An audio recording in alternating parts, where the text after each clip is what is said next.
So the textbook definition, if you go and Google executive functions, it'll say the high-level processing skills that enable you to be organized, enable you to self-monitor, enable you to be able to pay attention and engage in goal-directed behavior.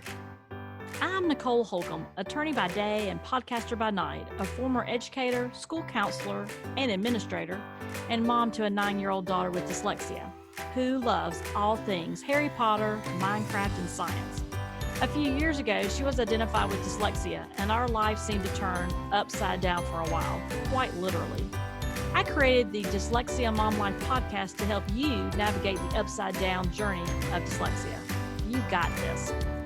If you're wanting to thrive as a mom in this dyslexia journey, then you're in the right place. Let's get started. You're listening to episode 80, and today I have the privilege and honor to have a conversation with Dr. Karen Dudek-Brannan, known by most as Dr. Karen. And if you've ever struggled or have been frustrated with getting your child to do the things that you've asked them to do, and it can be working through homework, helping with chores, and it just seems like everything is a struggle to get it done and to complete all the things you've asked your child to do. Well, it could be that your child is struggling with what we call executive functions. And so that's what we're going to be talking about today. Dr. Karen and I are going to be talking about her research and experience working with families who are struggling through those executive functions. And so what many of us have learned along the way is you've got to break those steps down. And so we're going to talk about that today. So I'm excited to have Dr. Karen on the show. She's been supporting K through 12 students with diverse learning needs since 2004 as a pediatric speech language pathologist. She spent 14 years in public schools working with students receiving specialized services, and in 2015, she started an online continuing education company where she shares information for parents and educators of kids with disabilities. Currently, Dr. Karen creates resources for parents of children with conditions like ADHD, autism, dyslexia, and other diagnoses that impact learning and attention. And Karen is also the host of Are They 18 Yet podcast, a show where she focuses on sharing practical, day-to-day solutions to help kids become responsible, well-adjusted, compassionate people. She is also a wife, a stepmom, a runner, and a dog mom. And I don't know about you, but I'm ready to hear some day-to-day solutions that are some practical things that we can do at home to help our children become responsible, well-adjusted, and compassionate people. So here is Karen and our conversation. Thank you so much for listening. All right. I am excited today to have Dr. Karen Dudek-Brannan with us. Welcome, Karen, to the show. Thank you so much for having me. Well, I have to say today's topic is one that I cannot wait to share with others. And I know I have questions myself that I'm interested in hearing more about some of the things that we're going to talk about today. But before we get started, one of the things I read about you a few minutes ago that they heard was that you're a dog mom. And yes. I have to say that is near and dear to our heart as we have a Snorky in our house. So he's half Schnauzer and half Yorkie and full of personality. And so I was just kind of curious, who are you a dog mom to at your house? I have a yellow lab named Bailey. She is going to be 10 years this year, but people will see her and she'll be all crazy and people will say, oh, it's fine. She's just a puppy. And I say, no, she's 10 years, not 10 months. So yes, a lot of energy. Our Sawyer turned 10 this year, and I'm just like, wow, yeah. So, it's funny because those of us that have pets at home, it's so many qualities that we see, and that helps prepare us for parenthood sometimes. But they are just part of the family, so I always love to ask people about them as well. So thank you for sharing that. Sure. I'm also, love to hear more about, your podcast, Are They 18 Yet? Which I love the title of that podcast. Thank you. What got you started in the podcast piece? What got you interested in podcasting? Well, I'm a kind of person who I don't like to make stuff that I don't consume. And I love listening to podcasts. I feel like I get a lot out of them. And I have been, I'm a speech pathologist by trade and have been creating resources for speech pathologists for a long time. And I had noticed that a lot of the information that I provide for therapists is very similar to a lot of the things that you do. So I'm big into the language and literacy and improving language and comprehension. And a lot of the therapists that I worked with, so, I'd be helping them improve their therapy sessions, but they always felt, and I felt like this when I was working in the school systems, like there's just not enough time. I only get 30, 40 minutes with my students, and there's just so much more that I want to be doing for these kids. And I'm just, this 30 minutes is not enough. So I am always looking for ways to share the information that I have and think outside the box as far as just how can I take the information that I have and share it with more people. And so that's why I started the podcast, because I wanted to not just help the therapists, but also start creating some resources to help parents so that it can be accessed by more people. And I thought a podcast would be a really good way to do that. With the name specifically, that is kind of a spinoff on something that we used to say to drive my mom crazy on road trips, where we'd be like, "Are we there yet?" So I can remember that. Yep. As a parent, my husband and I, with my stepdaughter, were kind of like, how many years until she's 18 and we can, but obviously we, want to also enjoy this time and at the same time. So, that's really what it's about. Yeah. And, I love podcasting because you really can, consume it anywhere, cooking dinner, taking a run, whatever. And so, I was the same way. I just love the idea of podcasting. And so I'm glad that you're on board with that too. So it's a lot of fun. So I'm glad we have been able to connect through a mutual person and collaborate today on the topic that we're going to talk about. So I'm glad for that as well. So I know that, that you're also, like you were talking about a few minutes ago, as you start working with parents and families. And I know one of the things that, I see a good bit of when I work with my moms in our group, with our Dyslexia Mom Life group, it comes up a good bit of frustration at home, especially around the pieces, especially, we're recording this in summer, and for some, they're just getting on their summer break, and others of us have been on summer break for a few weeks now, and we're already, pick up your towel, put this up, all these pieces. And I have to sometimes stop and think about my daughter and, what should I be expecting? And so I say all that to say, that our topic today is on executive functions and executive functioning. And for us, we know that's part of what our daughter is learning to work around and work with. And so I'm just wondering, for those that are out there listening today, and you and I are going to be talking about executive functions.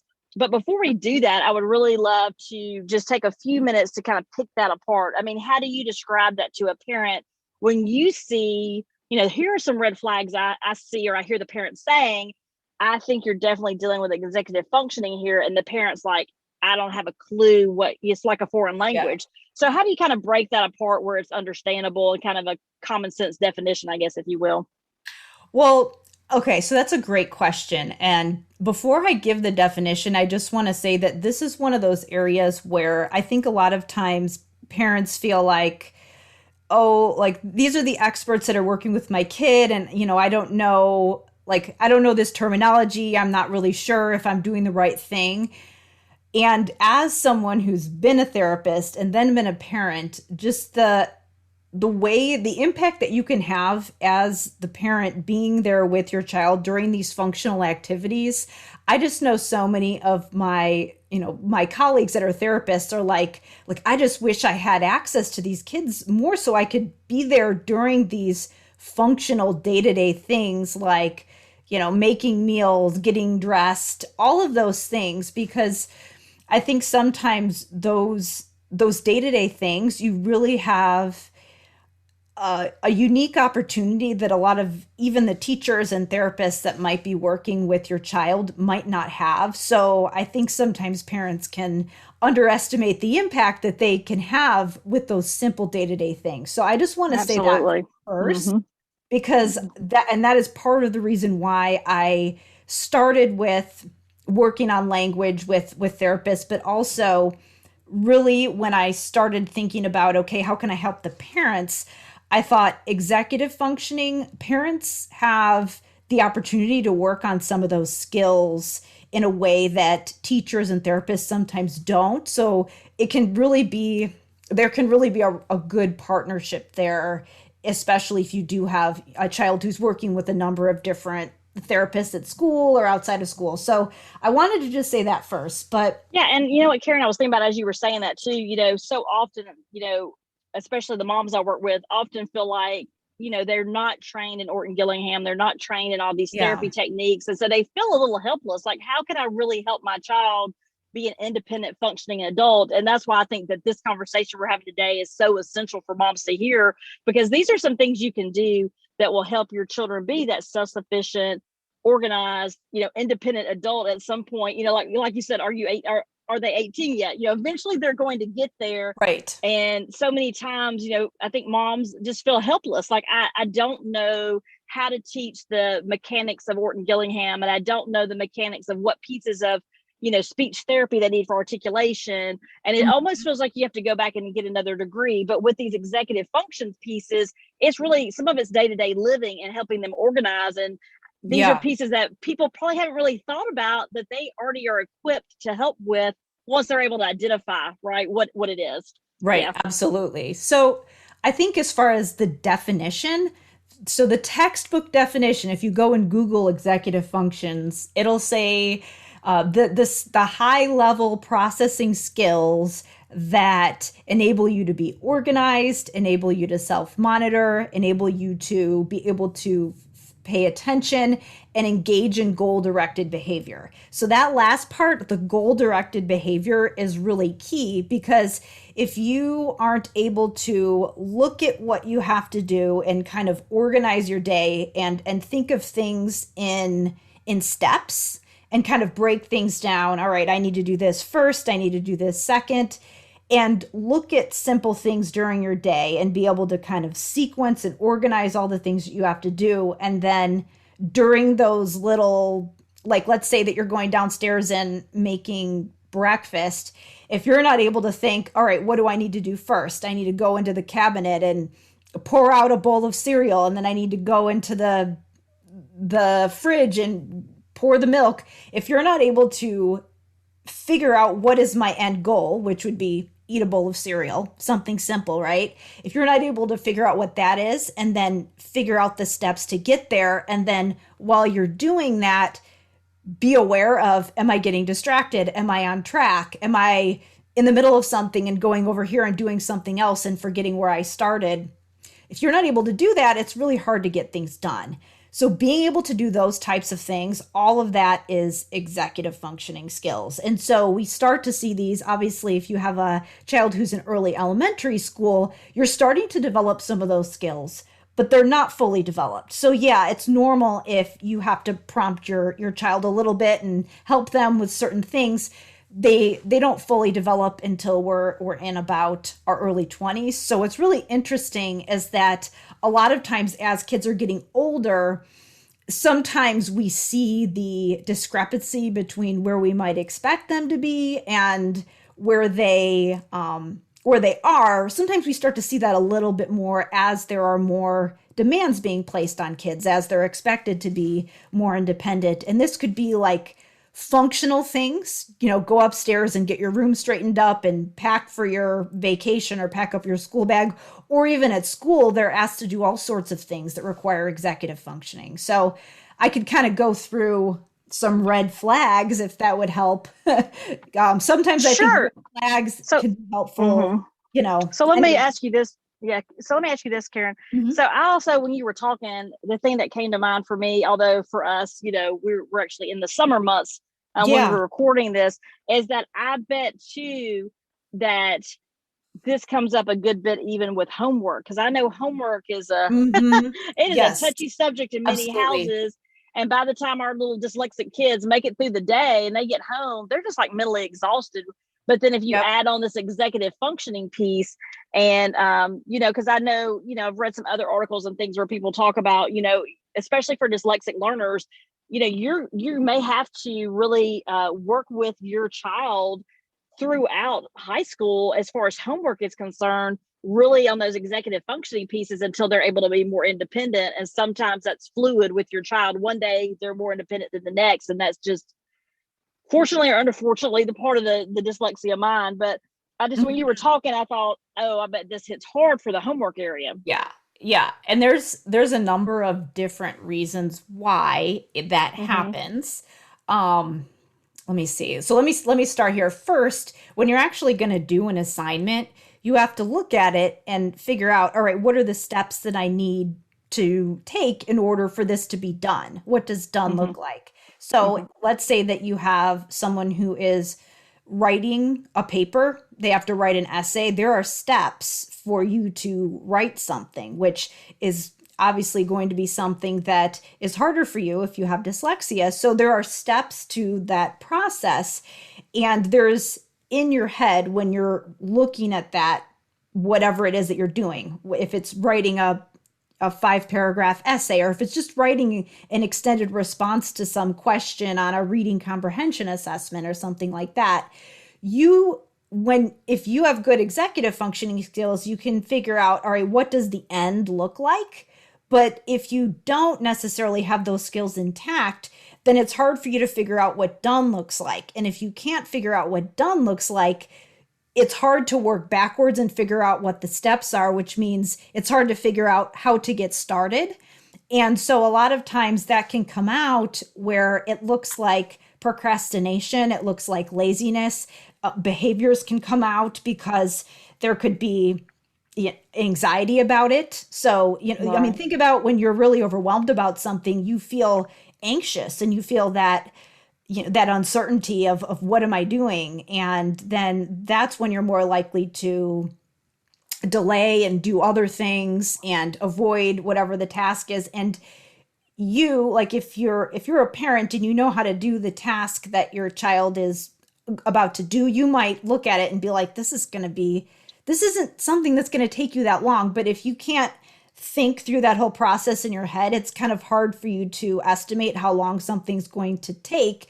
And that Right. could cause you to get really overwhelmed and anxious and avoid something, even though logically it's like, well, just get it done so that we can go do something else. But so a lot of times there can be the meltdowns, there can be the behaviors, and a lot of times it's not laziness or that they don't care. It's more like overwhelm because I don't know where to start. So is it good? I mean, it may depend on, the grade level of your child, but is it Yeah. good to start early on when you can, having just more of a conversation with your child about, okay, so you have a project due, brother, Yeah. a month from Monday. I don't know, I'm just making this up.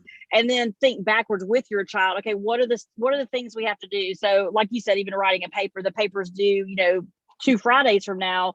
Right. When do you want to have it done? When do we need to do edits? And kind of just having a conversation and maybe making some notes and jotting that down with the child, and maybe getting an actual calendar and jotting down some dates at some point. But maybe, like you said, I'm asking you more than telling you, obviously, I'm just Right. asking, would it be good for us to have those more casual conversations at the beginning to help them, vocalize out loud and start to process it in their own brains? But also as a parent, things that might have come easy for us or seem more automatic now, it helps us to take a moment to really appreciate this is multi-step. Like this Yeah. is not, and if your child has executive functioning, then there are some pieces where those sequential steps, sometimes they don't see all of that to get to the end picture. And I'm just wondering, is that something that would be helpful, not only to build your relationship with your child? I talk a good bit about that in my community because I just believe the relationship is the key. But also, as you think of, how do I position, like I said a few minutes ago, to best help my child? And then the child, hopefully later on, will be able to start kind of dialoguing some of this on their own, And I was just curious if you thought that would be a good technique or anything you've seen be successful before. Yeah, I mean, what you described is exactly what you want to be doing for a number of reasons, because what you're doing there is you're having an external dialogue of what the internal dialogue in your head should be. And if they don't necessarily have those executive functioning skills developed yet, they don't have that internal dialogue. And parents might be, if they have pretty good executive functioning skills, unaware of how much they are able to, again, you're in the middle It's of like something. automatic. Yeah. Yeah, you're thinking, okay, what am I doing? Where am I going? You have that internal self-talk, and they don't, a lot of parents don't realize that their child isn't doing that yet, and they need it to be modeled. And yes, some people are just able to implicitly figure out how to do that on their own. But if you have a child who has dyslexia or something else, especially executive functioning is really common. It's really common to have an issue with that if you have attention deficit disorder. So if you have that, it doesn't mean that you can't develop it. It's just that a lot of those skills that normally people might just kind of pick up on, they just need those things modeled explicitly. So if you're having a conversation with your child, like you said, about, okay, this is due in 2 weeks, let's think about this, you're vocalizing that out loud and you're modeling for them what they can be doing. And so you can do that directly with them. You could also be doing that out loud yourself for something that you have to do. Show them, this is something that I do, like, and it could be something you're going about your day and you're just something you would normally say in your head. You could do it out loud to show them that you do it too. And maybe it might feel a little bit weird at first, but I think it does, like you said, sometimes we take these things for granted because we do them so automatically. And I think it's easy to forget that your child might not yet be doing this, that might not have this skill yet. And so it's really important to model that. And that what that you said is a perfect example of a tangible thing you can be doing. That self-talk and modeling it is so important for them to be able to see all those different steps and how they can self-monitor while they're doing the whatever it is they're doing. Like, hey, oh, whoops, oh, look, I'm distracted looking out the window. Maybe I can come over here and focus or reposition myself or whatever. Well, and Karen, I was thinking too, even just from a parent's perspective, because, and it doesn't necessarily have to be homework. It could be, something on, maybe a chore in the house or whatever. Right, yeah. But when you're thinking about it, I was just thinking this as you were talking too, is that it also gives you an opportunity to kind of check behind them. So if you're having a conversation and then you're able to ask questions and say, did we forget anything? Is there anything that we needed? And your child may say, oh, well, we forgot this step, or you may realize they forgot a step. And so you can kind of prompt them by asking questions about that particular step. Maybe you're going to do laundry and they forgot to put the detergent in. Well, we know that's a pretty important step. We don't want to forget. So, how are our clothes going to get clean? Did we forget anything in there? And so I think even that piece would be helpful, because not only are you having the conversation, and we just talked about laundry not too long ago. So I had a big Girl Scout thing about it. So laundry is something we've been talking about a good bit. So that's what was on my mind. But, even something like that, which is a life skill, we want our kids to be able to wash their own clothes. I'm just thinking that processing steps you were just talking about works really with anything, not necessarily just homework, which, sometimes it's on our mind a good bit, but even just other skills. So let me ask you a question, because those were some great examples. But I know you talk a little bit about social cues, and that the executive functions could really also affect or impact those areas. Could you give us some examples of what you mean by that? I know I saw that you had written that somewhere, and I was just kind of curious what you thought about those social cues and how that impacts. So with executive functioning, part of it is being able to process information coming in.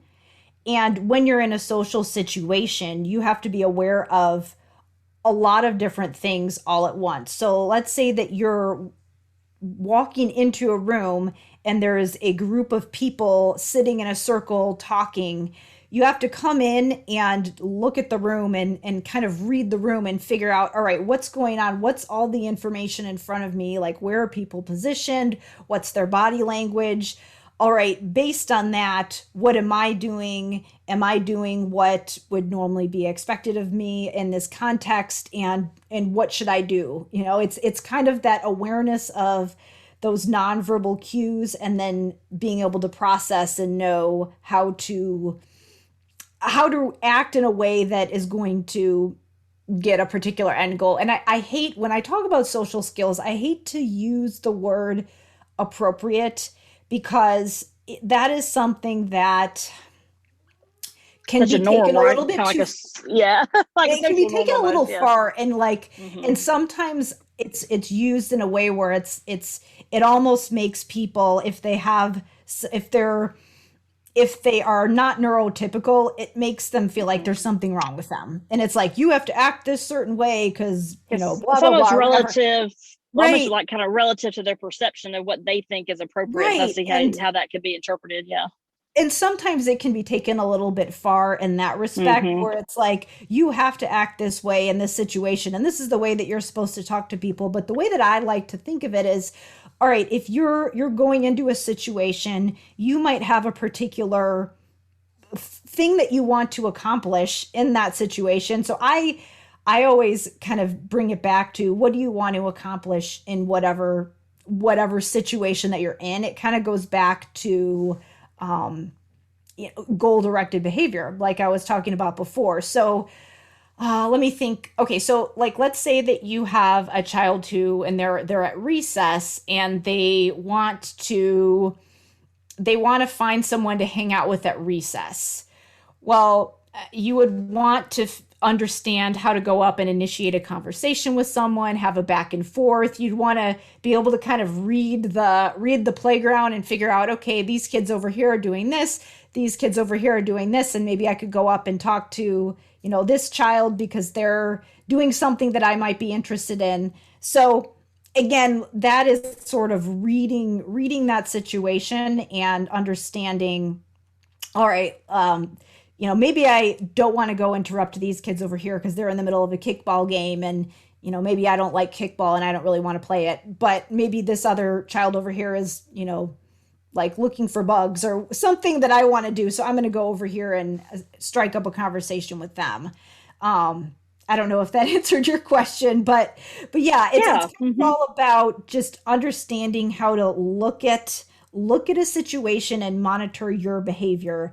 And then when you're Hmm. having an interaction with somebody else, to be able to understand their body language and, like, understand Right. how to get their attention, how to have a conversation with them in a way that is, interesting to both people.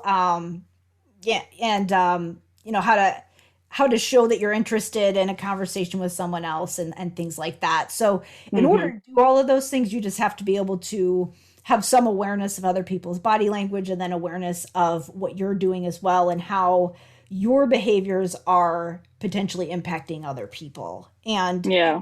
a lot of people, I know a lot of people who do have some issues with executive functioning on the organization side that do very well socially, but then, it's kind of a mix. It really just Hmm. depends on the person. Right. That makes sense. Yeah, I just wanted to briefly touch on that piece so parents would understand that, you could see those executive functioning in other places. And so Yeah. sometimes it could bleed over into impacting some social cues. And again, another, teachable moment for parents to have conversations with their children. And I was just curious, wanted you to talk a little bit about that, which you did. And I appreciate, just so they could see that it's not just like one area, it could be multiple areas that they may see, and those are things that they might start seeing and start questioning. Is there some executive functioning pieces that I should be concerned about? Mhm. I know you talk about kind of some quick fixes or things you can do, and I guess I'm thinking through, as we are in the summer months, let's talk just for a minute or two. I know we talked briefly already about daily living and about laundry, but could you maybe give an example or two of, what are some things in the home as our children are home this summer that might be pieces that are frustrating to us and our children that we could better help them with some of these quick fixes that sometimes you talk about? Yeah. So one of the first things that I have parents do, and what I recommend, is to just do sort of a survey of their home environment. It is very common for there to be, there's less structure in the summer, and kids who need support with executive functioning really thrive on structure. So in some situations, there might be certain situations in school where it might be a little bit easier for them because there's set class periods and things like that. And then at home, it's less structured, especially in the summer. So sometimes those expectations and the structure can make it a little bit harder for kids to understand what's expected of them and what they should be doing. And I think a lot of times when parents are talking to their kids about, like, go clean your room, go get dressed, a lot of times if there's not a lot of structure, it can be kind of unclear what the end goal looks like. So what done looks like. So, like, what does a clean room look like?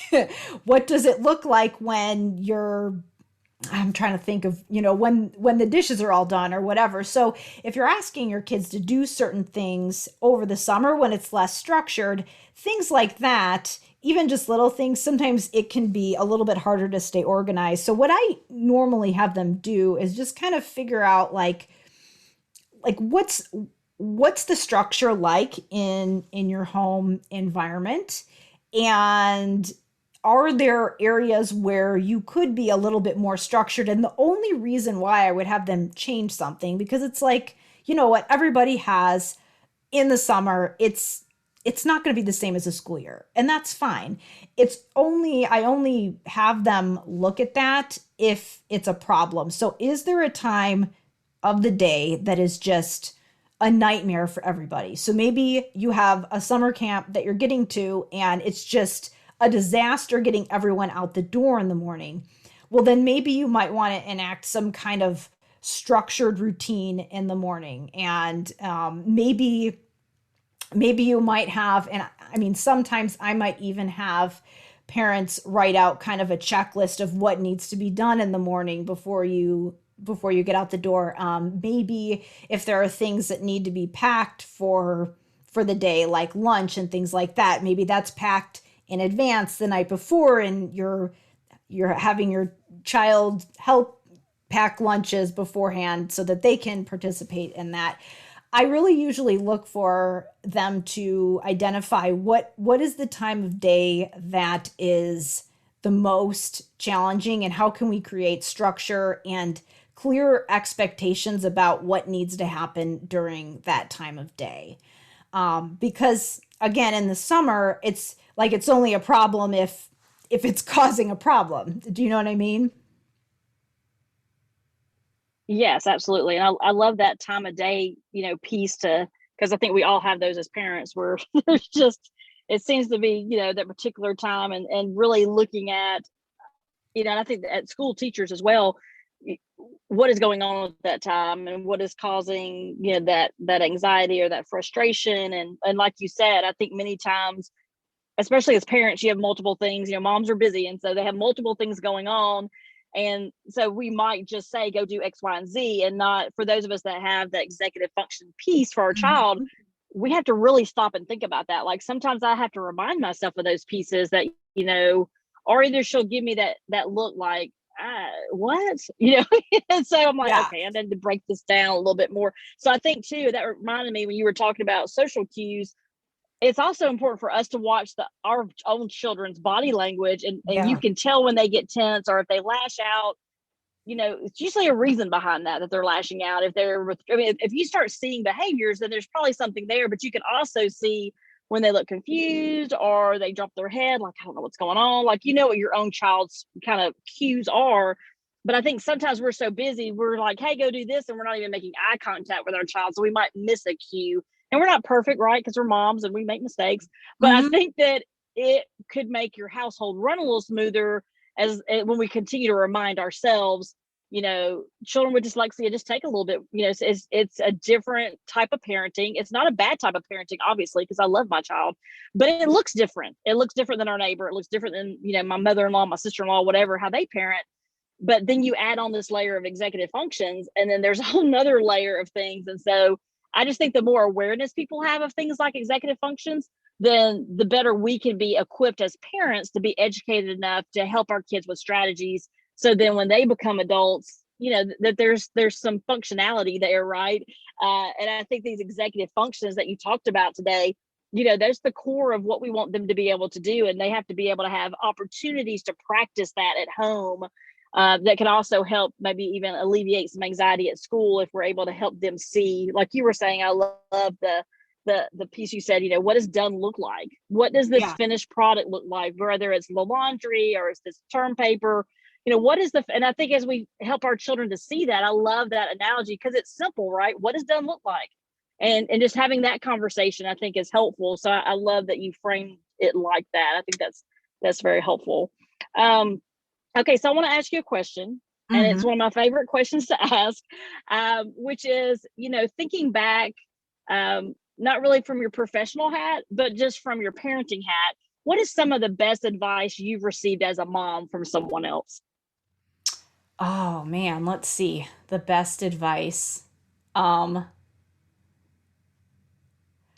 I think that one of the things that I like to go back to is that I've heard, and I don't know exactly what the saying is, but basically just that you have to take care of yourself and make sure that you are in a good place so that you can be in a good place for your child. So it's really hard for you to, with the executive functioning thing specifically, this kind of lends well to that example, but it's hard for you to model good executive functioning and be a support for your child if you're feeling stressed and tired. So it is really important for you to be in a place where you can be that calming presence. So yeah, it's okay to take some time for yourself so that you can be in a good place. Yes, I love that. That's some of my favorite advice. Any kind of self-care advice I love. And like you said, even to piggyback off of what you said, even thinking about, as you start thinking about your child's executive functioning and where is that level right now currently and where would you like that to be, and this happens with dyslexia too. When you realize your child is dyslexic, you start thinking about all the things, because it's hereditary, you start thinking about all the things that maybe is your dyslexic side as a parent. Like, am I the dyslexic parent, and what does that look like? Same thing with executive functioning. Like you were just saying, the first thing we have to do as parents is kind of analyze, how are we responding, right? And is there some self-care we need to take care of as far as, maybe even getting a hold of our own executive functioning and how we do things. And like you said, if we're feeling overwhelmed, why are we feeling overwhelmed? What can we do differently? So I love that advice. And I think it lends very nicely to our conversation today. Yeah.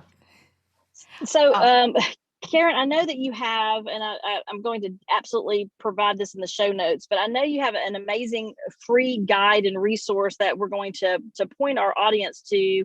It's Raising Motivated, Self-Sufficient, Organized, I love that part, Organized Kids with Executive Functions. And in that guide, you provide that 8 executive functioning skills. And the thing I love the most about that is not only do you describe those 8 skills, but then you also talk about the red flags. And I wish we had time today to really dive into that. Yeah. Maybe we'll come back and do a part 2. But I do want them to know that we're going to have those in the show notes at dyslexiamomlife.com. And they'll be able to get a link directly to that, and they'll have that free resource. Where are some places they could connect to you? I mean, where are you on? Are you on social? Do you have a website? Where are some other places? We'll also add those to the show notes. But a lot of times I know people like to just hop right over off of the podcast and check Yeah. people out. So my main site for my parent resources it's drkarendudek-brannan.com, all one word, and it's the abbreviation doctor, not the full word. So it's DR.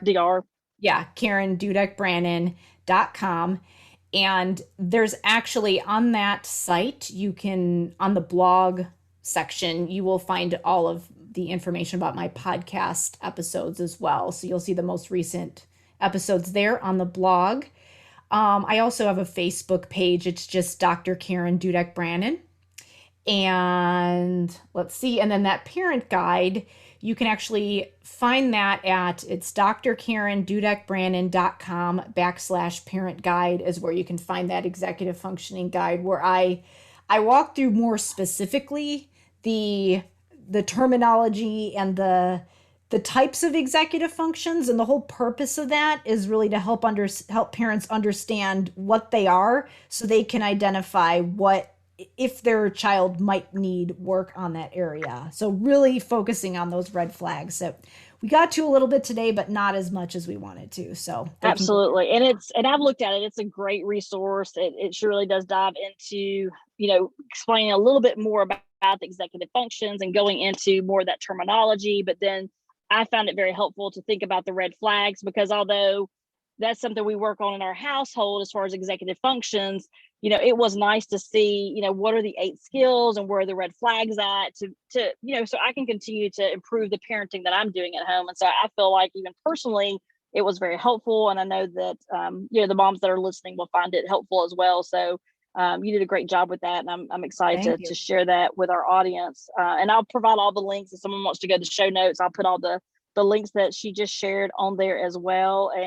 And I can say, one of your favorite podcasts I listened to recently was the one about screen time and gaming. It was very interesting. Yeah. That was a really, good one. I think I might reach out and try to get him on our show, but you it was should. really good.